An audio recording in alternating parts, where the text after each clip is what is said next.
Hello दोस्तों, मैं हूँ राइटर उत्तम और आज मैं आपसे दो बहुत ही महत्वपूर्ण विषय पे बात करना चाहता हूँ जो आजकल बहुत ही चर्चा में है। पहला विषय है पोर्नोग्राफी और दूसरा विषय है ऑब्सनिटी, जिसे हम लोग हिंदी में अश्लीलता कहते हैं। चलिए सबसे पहले हम लोग ये समझते हैं कि पोर्नोग्राफी के अंदर क्या आता है। अगर हम पोर्नोग्राफी की बात करें तो उसमें आप वो पुस्तक ले सकते हैं, वो फ़ोटो या वो तस्वीरें ले सकते हैं, वो वीडियोस ले सकते हैं जिसमें सेक्सुअल बिहेवियर के बारे में बताया जाता है, दर्शाया जाता है, दिखाया जाता है। और उसका मुख्य उद्देश्य क्या होता है कि हमें सेक्सुअल एक्साइटमेंट पहुंचाए। तो ये बेसिकली पोर्नोग्राफी का काम है या ये इसकी परिभाषा है। अब आपको ये समझना बहुत ज़रूरी है कि पोर्नोग्राफी क्या है, उसमें क्या आ सकता है और क्या नहीं। अब देखिए, हम लोग अगर हमारी एक बहुत ही पुरानी पुस्तक उठा के देख लें जिसे हम लोग कामसूत्र के नाम से जानते हैं, तो हाँ, उसमें ऐसी बातें लिखी है जिससे सेक्स उत्तेजना होती है, लेकिन हम लोग उसे पोर्नोग्राफी की कैटेगरी में नहीं रख सकते क्योंकि उसके अंदर बहुत सारी यौन शिक्षण की बातें छुपी हुई है। ठीक है, वो पुस्तक पढ़ने से यौन का ज्ञान बढ़ता है, समाज में कैसे अपनी जो सेक्स की जो इच्छा है उसे समाज में कैसे ध्यान से हम फैला सकते हैं। और उसमें ऐसी बहुत सारी बातें लिखी है कि जिससे हम लोग को ये आभास हो कि सेक्स एक शक्ति है और कैसे समाज में उसे हम लोग उसका प्रयोग समाज में कैसे कर सकते हैं, जिम्मेदारी के साथ कैसे कर सकते हैं।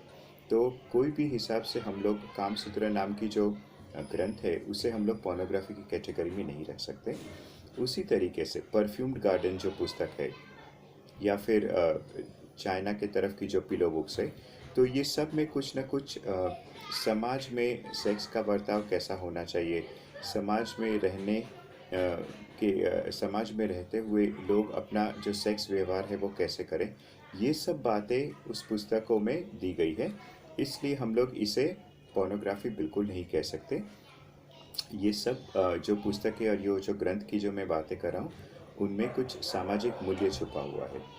ठीक है, तो ये आपको जानना बहुत ज़रूरी है। अब हम लोग आते हैं और एक बहुत इम्पॉर्टेंट विषय जो कि इस वीडियो का मुख्य विषय है, और वो है अश्लीलता।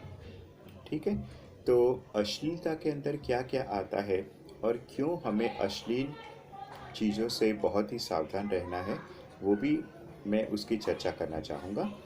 तो सबसे पहले तो अश्लीलता के अंदर ये आता है कि जो अश्लीलता भरी जो लिखावट है या कोई फ़ोटो है या फिर कोई वीडियो है, तो उसमें एक उसके गुण ये होते हैं कि उसमें बहुत सारी सेक्स की भावना छुपी होती है। यानी कि ज़रूरत से ज़्यादा सेक्स की भावना वो लोग या तो लिखावट द्वारा या तो फिर फ़ोटो द्वारा या तो फिर वीडियो द्वारा कोशिश करते हैं। तो हमें ये समझना है कि जीवन में सेक्स का महत्व है, लेकिन उतना नहीं है जितना ये लोग अपनी इस मीडियम द्वारा दिखाना चाहते हैं।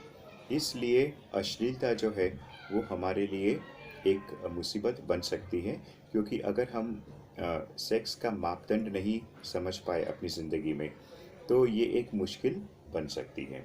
सेक्स का अपना महत्व है, लेकिन ज़रूरत से ज़्यादा उसका महत्व नहीं होना चाहिए, जो कि ये अश्लील अलग अलग माध्यम में दिखाया जाता है, चाहे वो लिखावट का माध्यम हो, उपन्यास के रूप में हो, कहानी के रूप में हो, फोटो के रूप में हो या वीडियो के रूप में हो। तो ये आपको ध्यान रखना बहुत ज़रूरी है।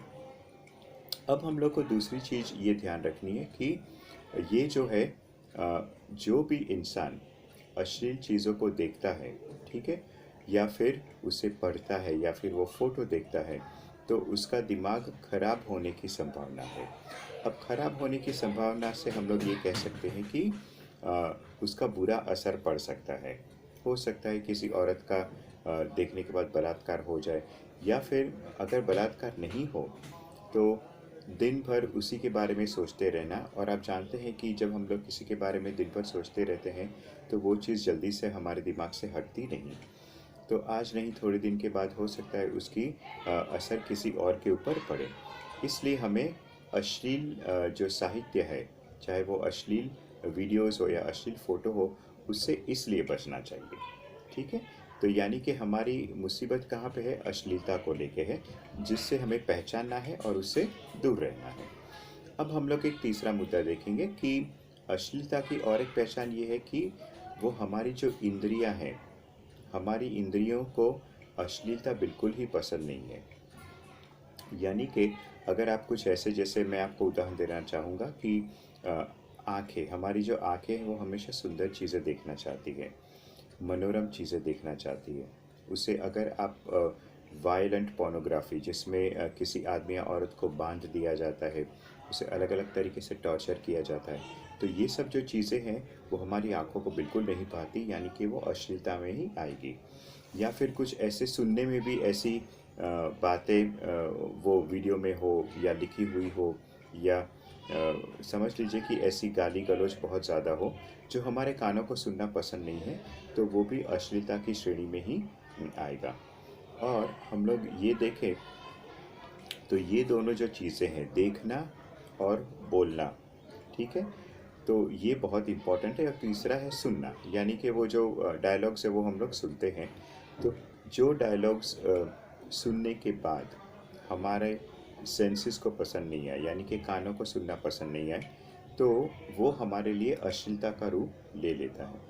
तो अब आप सोच लीजिए कि कई साल पहले गांधी जी ने जो 3 बंदरों का उदाहरण दिया था कि बुरा मत देखो, बुरा मत सुनो और बुरा मत बोलो, तो समझ लीजिए कि हमारी जो इंद्रियां हैं वो ये सब 3 चीज़ें पसंद नहीं करती, और वही सारी जो 3 चीज़ें हैं वो अश्लीलता द्वारा हमें परोसा जाता है, ठीक है। तो इन तीनों चीज़ों से हम लोग को बच के रहना है।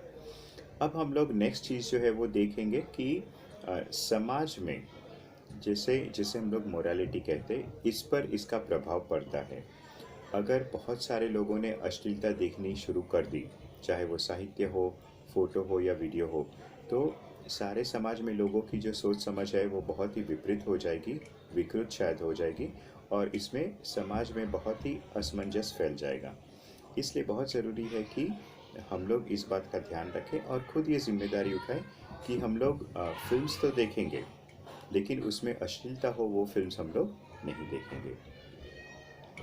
अब और एक बात आपको ख़ास ध्यान रखनी है कि ये जो फिल्में हैं जिसमें हम लोग कहते हैं कि अश्लीलता का एक बहुत मुख्य अंश है, तो ये फिल्मों का एक ही काम होता है कि आपके अंदर कामुकता जगाना।